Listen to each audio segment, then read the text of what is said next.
পৌনে ২ বছরে পুঁজিবাজারে আস্থা ফেরাতে ব্যর্থ হয়েছে রাশেদ মাকসুদ কমিশন। উল্টো তার আমলে বিও অ্যাকাউন্ট কমেছে ১.১ লাখ। প্রায় ১/৪ হিসাব রয়েছে শেয়ার শূন্য অবস্থায়। শুধু তাই নয়, এই সময়ে একটি নতুন কোম্পানিও তালিকাভুক্ত হয়নি পুঁজিবাজারে। উল্টো জেড ক্যাটাগরির শেয়ার সংখ্যা বেড়েছে ৮২টি। বিশ্লেষকরা বলছেন যে অভিজ্ঞতার ঘাটতি আর দীর্ঘমেয়াদী পরিকল্পনা না থাকায় বাজার উন্নয়নে ব্যর্থ হয়েছেন তারা। বিস্তারিত জানাচ্ছেন মেজবা হাসান। অর্থনীতির অন্যতম দুই চালিকা শক্তি ব্যাংক ও পুঁজিবাজার মারাত্মকভাবে ক্ষতিগ্রস্ত আওয়ামী আমলের ১.৫ দশকে। অন্তর্বর্তী সরকার সংস্কারের উদ্যোগ নিলেও উন্নতি হয়নি খুব একটা, বরং আস্থাহীনতা বেড়েছে সবখানেই।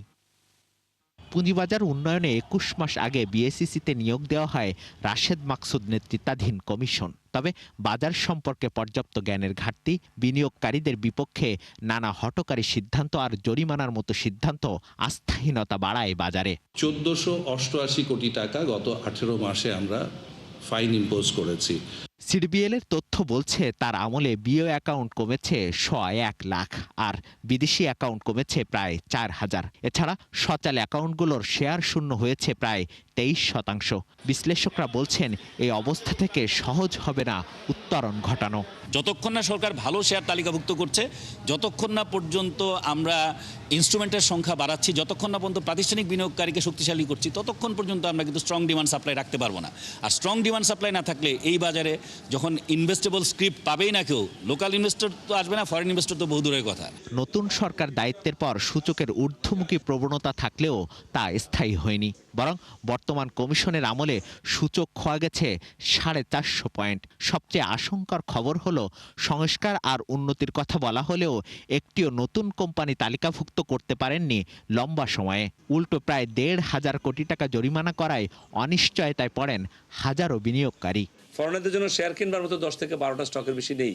তারা কি স্টক, তাকে কোনো স্টকই তো আপনি অফার করতে পারছেন না। ফলে এখানে বিদেশি বিনিয়োগ আনতে গেলে আপনাকে ভালো শেয়ার দিতে হবে, সেটা নেই। ফলে তারা আসেন মাঝে মাঝে আবার চলে যান। এই রিফর্মস কমিটি ১ বছর ১.৫ বছর ধরে কি করলো এটা আমি বুঝতে পারলাম না। পুঁজিবাজার সংক্রান্ত অভিজ্ঞতার অভাব আমি দেখেছি এবং প্রশাসনিক দুর্বলতাও দেখেছি। তার আমলে ৮২টি বেড়ে বাজারে জেড ক্যাটাগরির শেয়ারের সংখ্যা দাঁড়িয়েছে ১২৫-এ, আর বাজার মূলধন হারিয়েছে ২ লাখ কোটি টাকার উপরে। বিশেষজ্ঞদের মতে স্বচ্ছতা ও জবাবদিহিতা নিশ্চিতের পাশাপাশি অর্থনৈতিক স্থিতিশীলতা না আসলে চাঙ্গা হবে না পুঁজিবাজার। একে ৫ কোটি টাকা ফাইন করলাম, ওকে ৪ কোটি টাকা ফাইন করলাম, ওকে আমি সাসপেন্ড করে দিলাম। এইটা করলে কিন্তু প্রথমে বাজারে একটা স্বস্তির বদলে একটা ভীতি সৃষ্টি করবে। সেটা আমার মনে হয় তাদের ভুল ছিল।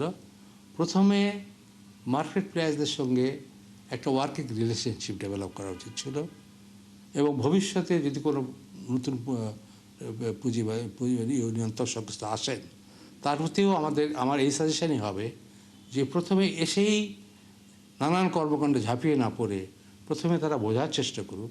সবশেষ হিসেবে ঢাকা স্টক এক্সচেঞ্জের তালিকাভুক্ত কোম্পানির সংখ্যা প্রায় ৪০০। মেজবা হাসান, ৭১, ঢাকা।